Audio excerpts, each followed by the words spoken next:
नमस्कार मित्रांनो, स्वागत आहे तुम्हा सर्वांचंच आपल्या आजच्या या व्हिडिओमध्ये।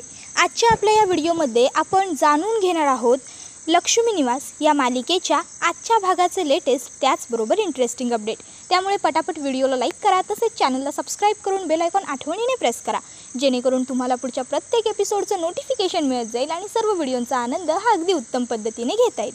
चला तर मग मित्रांनो, अजिबात वेळ वाया न घालवता सुरुवात करूया आपल्या आजच्या व्हिडिओला।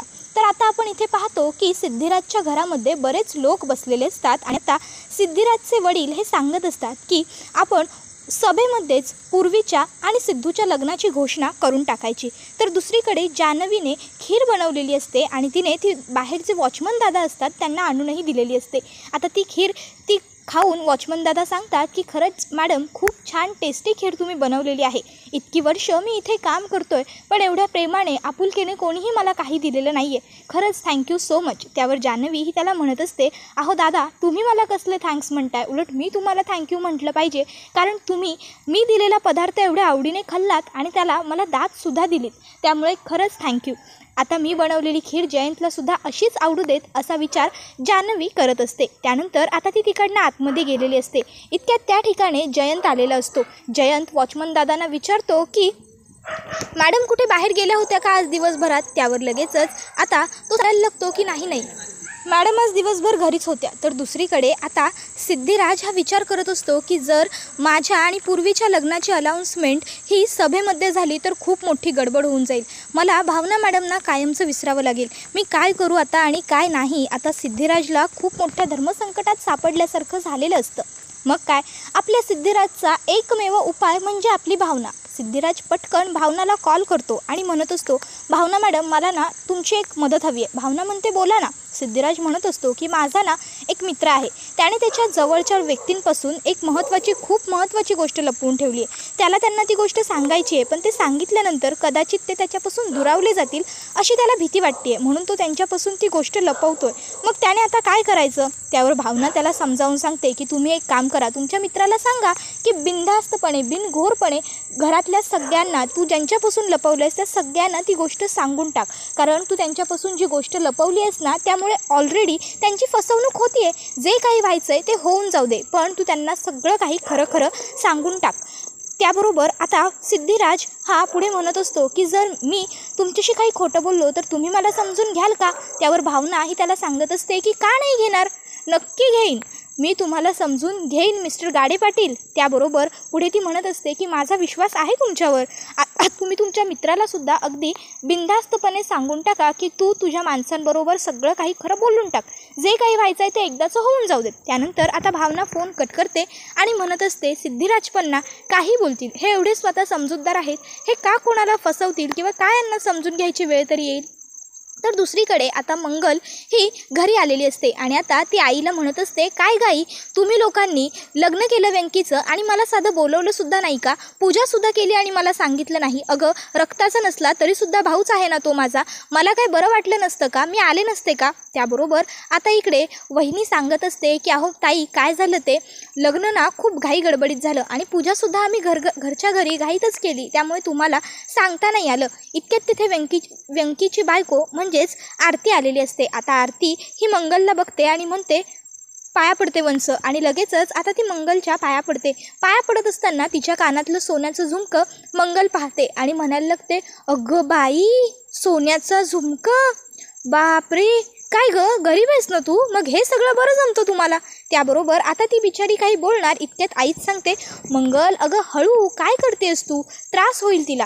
अगं, ते झुमकं मी दिलेत तिला, बिचारीच्या अंगावर नवीन नवरी आणि काहीच नव्हतं म्हणून मी दिलंय ते तिला। त्याबरोबर लगेच मंगल म्हणायला लागते की वाव गाई, खरंच खूप सुंदर कानातले आहेत हे, मला ना खूप आवडलेत बघ हे। त्यावर लगेच आई म्हणते, आवडलेत की नाही तुला, मग आपण तुझ्यासाठी सुद्धा बनवू। त्यावर मंगल म्हणते, हो चल चल चल लगेच जाऊया। त्याबरोबर आता आई म्हणते, अगं हो मंगल, आपण हळूहळू थोडे पैसे साठवून तुझ्यासाठी कानातले बनवू। त्यावर मंगल म्हणते, हळूहळूच करायचे आहेत ना, मग तोवर मला बघू दे तिचे कानातले। आणि मग ती आता कानातले बघायला लागते। त्याबरोबर आरती ही लगेचच म्हणायला लागते, वंश, ज्याचा दागिना त्याच्या अंगावर आणि मुलगी तिच्या सासरी शोभते। त्याबरोबर लगेचच पुढे ती विचारते, बरोबर ना? मग लगेच आता वहिनी म्हणते, हो अगदी बरोबर बोललीस तू। त्याबरोबर मंगल म्हणते, तू काय म्हणालीस? ती बरोबर म्हणते म्हणजे तुम्ही मला बोलताय का? त्याबरोबर लगेचच आता इकडे वहिनी म्हणायला लागते, अहो नाही हो वंस, तुम्ही का उगाच जीवाला लावून घेताय? चला चला चला, मी गरम गरम जेवण बनवले, तुम्हाला सगळ्यांना जेवायला वाटते, या या या, चला चला, चल ग आरती चल, असं लगेचच ती म्हणते आणि सगळेजण तिकडनं जेवणासाठी निघून जातात. मग आरती ही आता डायनिंग टेबल स्वच्छ करून घेत असते जेवण वाढण्यासाठी. तर आता दुसरीकडे इन्कम टॅक्स ऑफिसर म्हणजेच अथर्वचे मित्र हे घरी आलेले असतात आणि ते सांगत असतात की अथर्वच्या बहिणीने आम्हाला बोलवून घेतलं म्हणून आलो. काय एवढं महत्त्वाचं बोलायचं होतं? त्याबरोबर आता त्या ठिकाणी अथर्वची बहीणही आलेली असते आणि आता त्या लोकांमध्ये जे काही महत्त्वाचं बोलणं असतं ते सगळं सुरू झालेलं असतं. तर आपण इकडे दुसरीकडे पाहतो की संतोषच्या ऑफिसमधले काही लोक आता त्याच्या घरातल्या गोष्टींबद्दल डिस्कशन करत असतात. तुम्हाला माहिती आहे का, संतोष सरांची बहीण आहे ना भावना, तिच्या गळ्यामध्ये देवीच्या उत्सवाच्या दिवशी कोणातरी पुरुषाने मंगळसूत्र घातलं आणि ही गोष्ट कोणाला माहीतसुद्धा नाही आहे आणि त्यांची बहीण ते मंगळसूत्र घालून सगळीकडे फिरते. आता त्यांच्या घरातले सगळेच जण त्या माणसाला शोधण्याचा खूप जास्त प्रयत्न करतात. पण असा कसा असेल बरं तो माणूस? कोणी घातलं असेल त्यांच्या गळ्यात मंगळसूत्र? त्यांचं ना अख्खंच्या अख्खं कुटुंबच विचित्र आहे बाबा. त्याबरोबर लगेचच संतोष तिकडे येतो आणि त्या मुलाच्या खांद्यावरती हात ठेवत म्हणतो, काय रे, काय चकाट्या पिट्टायत दुसऱ्यांच्या घरातल्या बसून? त्यापेक्षा जरा स्वतःच्या कामाकडे लक्ष दिलत ना तर बरं होईल. आणि तो त्याचा कान पिळतो. त्याबरोबर लगेचच सॉरी सर असं माणूस तो म्हणायला लागतो आणि मग ते सगळीच मुलं तिकडनं आपापल्या कामांवरती निघून जातात. तर इकडे Janhavi, I am back, I am home असं करत जयंत घरात आलेला असतो. आता लगेचच जान्हवी त्याच्याकडे येते आणि म्हणायला लागते, जयंत बरं झालं तू आलास, ये मी तुझ्यासाठी बघ काय केलं आहे. आणि मग ती जयंतला खीर दाखवत म्हणते, जयंत आता तू खीर टेस्ट कर आणि सांग ना मला कशी झाली आहे. जयंत म्हणतो, जानू तुला माहीत आहे ना मी ऑफिसवरून काय बाहेरून कुठूनही आलो तरी फ्रेश झाल्याशिवाय काही खात नाही म्हणून. मग त्यावर जान्हवी म्हणायला लागते, जयंत ऐक ना, मला माहीत आहे तू फ्रेश झाल्याशिवाय काही खात नाहीस ते, पण ऐक ना माझं, तू नको तुझ्या हाताने खाऊ, मी आहे ना मी भरवते तुला, ये. आणि मग ती जयंतला जबरदस्तीने टेबलवरती बसवते आणि स्वतःच्या हाताने त्याला खीर भरवते. विचारते, जयंत कशी झाली आहे खीर? जयंत म्हणतो, वाव जानू, खरंच खूप छान आणि टेस्टी खीर बनवली आहेस तू. आणि मग आता ती खीर खाऊन झाल्याच्या नंतर आता जान्हवी जयंतला विचारत असते, बरं जयंत ऐक ना, व्यंकीदादाचं आणि आरतीचं लग्न झालं आहे, त्यांना घरातले सगळे भेटलेत पण आपली त्यांच्याबरोबर काही भेट झालेली नाही आहे. मी काय म्हणत होते, तुला सुट्टी असल्यावर आपण त्यांना भेटायला जाऊयात का? किंवा मग आपण त्यांना आपल्या घरी बोलवूयात का? डिनरसाठीच बोलवूया, म्हणजे कसं एक रात्र ते आपल्याकडे राहतील सुद्धा, छान पाहुणचार करता येईल आपल्याला त्यांचा. 3-4 तास प्रवास करून येतील, मग त्यांना लगेच परत कसं पाठवायचं ना. आता जयंतला व्यंकीला बोलवण्याची आयडिया अजिबातच आवडलेली नसते. पण आता जान्हवी त्याला म्हणत असते, जयंत अरे काय विचारत होते मी तुला, सांग ना, बोलूया ना आपण व्यंकीदादाला लग्नानंतर आपल्या घरी. त्याबरोबर लगेचच जयंत म्हणतो की ठीक आहे जानू, बोलूयात ना जर तुझी इच्छा आहे तर. त्याबरोबर लगेचच आता जान्हवी म्हणायला लागते, मग चल आता माझी वस्तू मला परत दे. त्यावर लगेचच जयंत म्हणतो, तुझी कोणती वस्तू जानू? त्याबरोबर जयंतला जान्हवी म्हणत असते, अरे मला व्यंकीदादाने जी चमकी दिली होती ती तुझ्याकडे आहे ना, ती चमकी तू मला परत दे. उद्या तो येणार आहे, त्यावेळेस जर मी ती चमकी घातली तर त्याला किती आनंद होईल बरं. त्याबरोबर जयंत म्हणतो की हो देतो ना तुझी चमकी. आता जयंतला लगेचच आठवायला लागतं की जानूची जी काही चमकी होती ते जयंतने रागाने तोडून टाकली होती. आता मात्र लगेचच जयंत म्हणायला लागतो, बरं ठीक आहे जानू, मी फ्रेश होऊन येतो. जानूसुद्धा म्हणायला लागते की हो मलासुद्धा व्यंकीदादा येणार आहे, म्हणजे त्याच्या स्वागताची बरीचशी तयारी करायची आहे. बरं चल तू सुद्धा फ्रेश होऊन घे. आणि मग आता जानू ही तिकडनं तिच्या कामासाठी गेलेली असते. पण खरं तर आता जयंतला व्यंकीदादाने घरी येणं अजिबातच पटत नसतं. त्याला काही झालं तरी व्यंकीदादाला घरी येऊ द्यायचं नसतं. तर दुसरीकडे आता घरामध्ये जेवणाची सगळी तयारी सुरू झालेली असते. तर आता आरती ही आईनं म्हणत असते, आई मी काय म्हणते, मी आता दुकानात गेले तर चालेल का? नाही म्हणजे काम कशाला ना बंद करायचं. त्यावर लगेचच आई म्हणते की हो तू गेलीस ना तरी चालेल, काहीच हरकत नाही आहे. आणि तसंही सगळी कामं मी आणि सुनबाईंनी वाटून घेतलेली आहेत, त्यामुळे आमच्यावर काही भार पडणार नाही.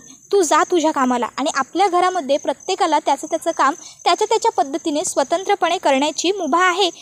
कामाचा लोड काही कुणावर येणार नाही. मी आणि विना मिळून सगळं करतो, त्यामुळे तू गेलीस तरीही कोणाला काहीच फरक पडणार नाही. त्याबरोबर हे ऐकून विना मनातल्या मनात म्हणत असते की आई असं कसं बोलतात, आता ही सुद्धा त्या सिंचनासारखी कामाला जाणार नाही, म्हणजे भार पडत नसला तरी जरा भार हलका तरी झाला असता. त्याबरोबर लगेचच आता इकडे मंगल म्हणायला लागते, अगं असं काय करतेस, नवीन लग्न झालं आहे ना तुझं, मग लगेच कामाला कुठे, आधी जरा आईकडून 4 गोष्टी शिकून घे. त्याबरोबर लगेचच आता विना वहिनी म्हणायला लागते की नाही मंगलताई, अहो कशाला, जाऊ द्यात ना तिला कामाला, तेवढे 4 पैसे कमवून आणेल. आता गृहिणीच बनून राहिलं पाहिजे असं काही जरुरी नाही. कशाला उगाच हातातलं काम सोडायचं. आणि तसंही सगळी कामं मी आणि आईंनी वाटून घेतली आहेत, त्यामुळे आम्ही करू की कामं. आणि तुम्ही म्हणताय तसं वरची कामं सांगू आम्ही तिला, घेऊ तिच्याकडून हे काम करून. तर दुसरीकडे आता घरामध्ये सिद्धिराजला त्याचे वडील सांगत असतात की सिद्धू, तुला माहिती आहे ना, आता उद्याच्या सगळ्या सभेची जबाबदारी तुझ्यावर आहे. मी तुला बोलवणारच होतो. एक गोष्ट लक्षात ठेव, सभा ही अगदी दणक्यात झाली पाहिजे. बॅनरबाजी करा, फ्लेक्स लावा, सभा मोठी झाली पाहिजे, सगळ्यांना कळली पाहिजे आपली सभा. त्याबरोबर त्या ठिकाणी आलेला संतोषदादा म्हणायला लागतो की हो, तुम्ही बॅनरबाजी करा, सभा भरवा, पण जनतेकडे बघू नका. त्याबरोबर सिद्धिराज लगेचच त्यांना बघतो आणि म्हणतो, अहो संतोषदादा, तुम्ही कधी आलात? या ना, या प्लीज बसा. त्यावर आता सिद्धिराजचे बाबा त्याला विचारायला लागतात की कशाला आलाय तुम्ही इथे, तुमचं काय काम आहे? त्यावर आता ते सांगायला लागतात की मला इथे तक्रार करायची आहे, म्हणूनच मी आलो आहे. अहो, माझ्या बहिणीच्या बाबतीत काय घडलं? तिच्या गळ्यामध्ये देवीच्या उत्सवाच्या वेळी कुणीतरी मंगळसूत्र घातलं आणि आपण साधं काहीच करू शकलो नाही. बरं, माझ्या बहिणीचं भावनाचं सोडून द्या, पण आपल्या देवीच्या गळ्यातलं मंगळसूत्र ज्या व्यक्तीने चोरलं, आपण त्यालाही अजून पकडू शकलेला नाही आहात. मग काय करायचं या सगळ्या गोष्टींचं?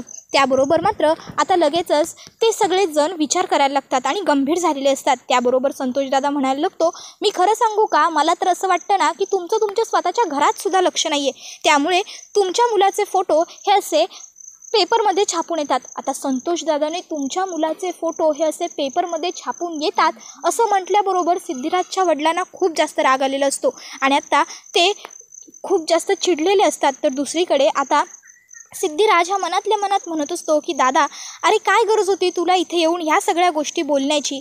तर दुसरीकडे आता इकडे संतोष म्हणत असतो की बोला ना, बोला, तुम्ही बोला, तुम्ही असे गप्प का झालात? आहे का तुमच्याकडे माझ्या प्रश्नासाठी उत्तर? नाही ना? अहो, एवढी सगळी गडबड होतीये कशासाठी? त्याबरोबर लगेचच आता इकडे सिद्धिराजचे वडील उभे राहिलेले असतात आणि ते म्हणत असतात की पुढच्या आठवड्याभरात तुमच्या बहिणीच्या गळ्यात मंगळसूत्र कोणी घातलं त्या व्यक्तीला मी तुमच्यासमोर आणून उभा करेन. त्याबरोबर लगेचच आता इकडे संतोषदादा म्हणत असतो, आणि जर तुम्हाला नाही जमलं तर काय करणार आहात तुम्ही? बोला ना, काय करायचं आपण? त्याबरोबर लगेचच आता इकडे सिद्धिराजचा भाऊ हा सांगत असतो की काळजी करू नका तुम्ही, बाबांनी जर सांगितलंय तर नक्की ते करतील. पप्पा जे बोलतात ते करतात आणि त्यांना जनतेची काळजी ही कायमच असते, समजलं? त्याबरोबर लगेचच आता इकडे सिद्धिराजचे वडील म्हणत असतात की जर मी त्या माणसाला नाही शोधू शकलो तर तुमची भावना ही माझी जबाबदारी असेल आणि तिचं लग्न मी लावून देईन. त्याबरोबर लगेचच आता संतोषदादा सिद्धिराजच्या वडिलांना म्हणत असतो, अहो, आम्ही तुम्हाला सोडून न्याय तरी कोणाकडे मागायला जाणार हो, म्हणूनच तुमच्याकडे यावं लागलं आम्हाला, खरंच सांगतोय. त्याबरोबर आता इथे सिद्धिराजच्या वडिलांनी जबाबदारी तर घेतलेली आहे, भावनाच्या गुन्हेगाराला म्हणजेच तिच्या गळ्यात घातलेल्या मंगळसूत्राच्या माणसाला शोधून काढायचं. पण आता त्यांना काय माहीत, भावनाच्या गळ्यात मंगळसूत्र घालणारा त्यांचा जन्म दिलेला सख्खा मुलगा म्हणजे सिद्धिराजच आहे. आणि ज्यावेळेस हे त्यांना कळेल त्यावेळेस काय घडेल हे पाहणं खूप रंजक ठरेल. तर दुसरीकडे आता जयंतला त्याच्या रूममध्ये त्याचे 4 प्रतिबिंब दिसत असतात जे त्याला चिडवत असतात. व्यंकीदादा येणार, तो जानूचा खूप जवळचा भाऊ आहे, जानूचं खूप प्रेम आहे त्याच्यावरती. अरे ती चमकी द्यायची आहे नाही का तुला जानूला परत? अरे पण हा ती चमकी कशी परत देणार, याने तर ती तोडली, असं दुसरा म्हणायला लागतो. तर तिसरा म्हणत असतो, व्यंकीदादा काही फक्त जानूचा लाडका भाऊच नाही आहे, तर तो कोणाचा तरी लहानपणीचा खूप चांगला मित्रसुद्धा आहे. काय? त्याबरोबर जयंतला त्याची आणि व्यंकीदादाची मैत्री आठवायला लागते. ते दोघं खूप चांगले आणि घट्ट मित्र असतात लहानपणी. मग आता लगेचच जयंत खाली बसतो आणि स्टॉप इट प्लीज असं ओरडायला लागतो. जा तुम्ही इकडनं, माझ्या घरातनं चालते व्हा. त्याबरोबर आता तो डोळे उघडतो आणि बघतो तर काय, त्याच्यासमोर कोणी नसतं. मी व्यंकीला काही झालं तरी इथे येऊ देणार नाही असा निश्चय जयंत दादाने केलेला असतो. तर आता दुसरीकडे मंगल ही म्हणत असते, कामाला जाते का ही आरती? बघतेच कशी कामाला जाते, सगळे कपडे हिच्याकडूनच धुवून घेते, असं काहीतरी करते ना की 4 दिवस ही कामालाच जाऊ शकणार नाही. आणि मग ती मुद्दामून आरतीला पाडण्यासाठी सर्फचं पाणी करते आणि ते पायरीवरती सांडवून देते. आणि मग इकडे घरात येऊन आता आरतीला सांगायला लागते की अय ग, माझी कंबर खूप दुखते ग, कामातनं गेली, तू एक काम कर ना, तू एवढे कपडे धुवून टाक. त्यावर आरती म्हणते, हो ठीक आहे, मी जाते, आणि ती लगेचच कपडे धुवायला चाललेली असते. मग आई त्या ठिकाणी येते आणि आरतीला सांगते की तुला कामाला जायला उशीर होतोय ना, तू जा, कपडे धुवायचं मी बघून घेते. आरती म्हणते, अहो कशाला, मी कपडे धुवून जाईन ना पटकन. त्यावर लगेचच आई तिला सांगते, सासूचं ऐकणार नाही का तू जा, आणि पुढच्या वेळेस हवं तर तू धू. आता मग लक्ष्मी कपडे धुवायला आलेली असताना सर्फवरून तिचा पाय घसरतो आणि ती खाली पडते. त्याबरोबर तिचं सगळं वजन तिच्या एका हातावरती जातं आणि तिच्या हाताला खूप जोरात लागतं. मग अगं आई ग असं आईने ओरडल्याबरोबर लगेचच त्या ठिकाणी वीणा वहिनी, आरती, त्याचबरोबर मंगल ह्या तिघीही आलेल्या असतात. आता त्या तिघी आईला आधार देऊन घरात घेऊन येतात. तर दुसरीकडे आता इन्कम टॅक्स ऑफिसर सिद्धिराजच्या घरी आलेले असतात. आता इन्कम टॅक्स ऑफिसर येतात आणि त्यांचं कार्ड दाखवत म्हणतात इन्कम टॅक्स ऑफिसर. त्याबरोबर सिद्धिराजच्या घरामधल्या सगळ्यांनाच टेन्शन येतं की इन्कम टॅक्स ऑफिसर इथे आपल्या घरी कशासाठी आलेत, त्यांचं आपल्याकडे काय काम. तर दुसरीकडे आता जयंत हा खोलीमध्ये बेशुद्ध पडलेला असतो आणि तो जान्हवीला जोरात हाक मारतो. त्याबरोबर जान्हवी धावत वरती येते आणि जयंतला असं बेशुद्ध झालेलं बघून जान्हवी खूप जास्त घाबरते. जयंत तुला काय झालं? जयंत तू असा कसा काय पडलास? जयंत उठणार आहे, काय होतंय तुला? थांब थांब. आणि मग ती पटकन धावत जाऊन खालून पाण्याचा ग्लास घेऊन येते आणि त्याच्या तोंडावरती जोरजोरात पाणी शिंपडते. जयंत शुद्धीवरती येतो. त्यावर जानू त्याला विचारत असते, जयंत काय रे असा बेशुद्ध कसा झालास तू? जयंत सांगत असतो की अगं जानू मला काही कळलंच नाही, म्हणजे मी लॅपटॉप घेऊन उठत होतो आणि अचानक माझ्या डोळ्यावर अंधार आला आणि मी पडलो खाली. जानू म्हणत असते, जयंत थांब मी तुझ्यासाठी लिंबू सरबत करून आणते, मग तू ते घे, तुला बरं वाटेल. जयंत म्हणतो, जानू प्लीज मला सोडून कुठेच जाऊ नको, मला खूप एकटं फील होतंय जानू प्लीज. जानू म्हणते ठीक आहे मी नाही जाते, बरं तू एक काम कर, उठ आणि बेडवरती बस, म्हणजे तुला जरा बरं वाटेल. जानू जयंतला बेडवरती आणून बसवते आणि त्यानंतर ती त्याला म्हणत असते की तू ना कामाचा खूप जास्त स्ट्रेस घेतलायस आणि त्यामुळे हे सगळं होतंय. जयंत हे बघ काहीही असलं तरी तू माझ्याशी शेअर करू शकतोस, बोलू शकतोस तू माझ्याशी प्रत्येक गोष्ट. सांग मला तुझ्या मनात जर काही असेल तर, तू असा स्ट्रेस नको घे जाऊ, बघतोयस ना तुला किती त्रास होतोय ते. त्यावर जयंत म्हणत असतो, जानू प्लीज तू मला सोडून कुठे जाऊ नकोस गं, तू माझ्याबरोबर असशील ना तर मला बरं वाटतं गं कायम. आणि जयंत जानूचा हात आपल्या हातामध्ये घेतो. जानू जयंतला सांगत असते की अरे मी तुला सोडून कधीच कुठे जाणार नाही आहे. तर दुसरीकडे आता आरती ही आईच्या हाताला चांगलं बाम लावून मसाज करून देते. तुम्हाला बरं वाटतंय का आई? असं आरती, वीणा वहिनी, मंगल सगळेच जण विचारतात. आई म्हणते की हो अगं आत्ता मला बरं वाटतंय. आता आरतीने एवढं छान बाम लावून मसाज करून दिलंय ना, छान वाटतंय मला. बरं तुम्ही बसा, मी जरा आलेच, असं म्हणत आई तिकडनं जात असते. मंगल विचारते, आई मी येऊ का तुझ्याबरोबर, तुला आधाराची गरज आहे का? त्यावर आई सांगते की नाही नको गं, आता मी खरंच बरी आहे, मला फार नाही लागलेलं. आणि मग बिचारी आई ही आतमध्ये येऊन रडत असते, कारण बिचारीच्या हाताला खरोखर खूप लागलेलं असतं. पण ती म्हणत असते नाही लक्ष्मी, असं रडून चालणार नाही, तुला ह्या लागलेल्याचा दुखण्याचा बाऊ करून चालणार नाही. तुला शेवटी भाजीपोळी केंद्रावरती पोळ्या लाटायला जावंच लागणार आहे, तुला तुझं काम करावंच लागणार आहे. इतक्यात अहो भाऊजी तुम्ही एवढ्या लवकर घरी कसे आलात, असा वीणाचा आवाज तिला किचनमध्ये येतो. त्याबरोबर लगेचच आई बाहेर येऊन बघते तर काय, व्यंकी घरी आलेला असतो. आता आई व्यंकीला विचारते, तू लवकर कसा काय आलास? व्यंकी आईला इशाऱ्यात सांगत असतो की मला आणि आरतीला जानूच्या घरी जायचं आहे म्हणून आम्ही लवकर आलो, पण तुझ्या हाताला काय झालं? त्यावर आता आरती ही त्याला सांगत असते, कपडे धुवायला जात होत्या त्यावेळेस पाय घसरला आणि त्या पडल्या म्हणून त्यांच्या हाताला लागलंय, हात त्यांचा दुखतोय. आता हे ऐकल्यावर व्यंकी ओव्हर पॅनिक होतो आणि तो म्हणतो, काय लागलंय तुला आई, तू ठीक आहेस ना? आता खरं तर व्यंकीला बिचारायला बोलता येत नाही आहे, पण तो त्याच्या भावनातून त्याच्या हातवाऱ्यातून एक्सप्रेस करत असतो की त्याला किती जास्त दुःख झालं. तो म्हणत असतो की आई आपण दवाखान्यात जाऊयात चल. पण आता आई त्याला सांगते की दवाखान्यात वगैरे जाण्याची गरज नाही आहे रे, आता आरतीने मला मसाज करून दिलाय आणि बरं देखील वाटतंय. त्यावर आता व्यंकी म्हणतो, मग मी नाही जात, तुला लागलंय तर मी घरी राहतो. त्यावर आता आई म्हणते, अरे कशाला, तू जा. त्याबरोबर वीणा वहिनीसुद्धा सांगत असते की भाऊजी तुम्ही आणि आरती जा, मी आहे ना घरी आईंची काळजी घ्यायला, तुम्ही जा. त्याबरोबर लगेचच आई म्हणते, बरं मला सांग, तू जानूला कॉल केलास का, तिला सांगितलंस का की तू आणि आरती तिच्या घरी जाता येते? त्यावर लगेचच आता व्यंकी म्हणायला लागतो की नाही, आम्ही तिला सरप्राईज द्यायला जाणार आहोत, तिला आश्चर्य वाटलं पाहिजे. तर दुसरीकडे आता इकडे व्यंकी तर खूप आनंदात असतो, कारण तो आता जान्हवीला भेटायला तिच्या घरी जाणार असतो. तर दुसरीकडे आता जयंत हा जानूबरोबर बसलेला असतो. जानू त्याला विचारत असते, जयंत तुला बरं वाटतंय ना रे नक्की? जयंत म्हणत असतो, हो जानू आता ठीक आहे मी तसा. बरं चल आपल्याला बरीच तयारी करायची आहे, व्यंकी दादा येणार आहे आपल्या घरी, आपल्याला असं बसून चालणार नाही. त्यावर जानू म्हणते, वेडा आहेस का रे तू? जयंत काय बोलतोयस हे सगळं? तुझी तब्येत एवढी बरी नसताना मी घरी कोणाला बोलवेन असं तुला कसं वाटतं? व्यंकी दादाला बोलवण्याचा माझा प्लॅन मी कॅन्सल केला आहे आणि तू आत्ता बस, मी तुझ्यासाठी लिंबू सरबत घेऊन येते. लिंबू सरबत प्यायल्याशिवाय तुला बरं वाटणार नाही, तू बस थोड्या वेळ, मी आलेच पटकन. आणि मग आता जयंतसाठी लिंबू सरबत आणण्याकरता जानू ही तिकडनं निघून गेलेली असते.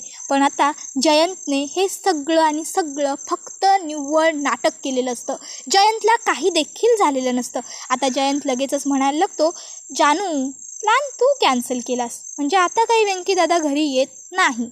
शेवटी मी त्याला घरी येऊ देणार नव्हतोच आणि तो विकृत पद्धतीने हसायला लागतो. त्याबरोबर हा व्हिडिओ तर इथेच संपतो. पण मित्रांनो, पाहणं तर हे इंटरेस्टिंग ठरणार आहे की ज्यावेळेस जानूसमोर जयंतचा भूतकाळ येईल त्यावेळेस जानू आणि जयंत हे दोघंही एकमेकांसमोर कसे रिॲक्ट करतील. त्याचबरोबर ज्यावेळेस भावनाला आपल्या गळ्यात मंगळसूत्र घालणारा व्यक्ती सिद्धिराज आहे हे कळेल त्यावेळेस आता भावना सिद्धिराजला माफ करेल का. सगळं पाहणं खूप जास्त रंजक असणार आहे. त्यामुळे आपल्या चॅनलला सबस्क्राईब आठवणीने करून ठेवा, जेणेकरून तुम्हाला पुढच्या प्रत्येक एपिसोडचे नोटिफिकेशन आणि अपडेट मिळत राहतील. पुढचा व्हिडिओ येईपर्यंत टाटा बाय बाय, धन्यवाद.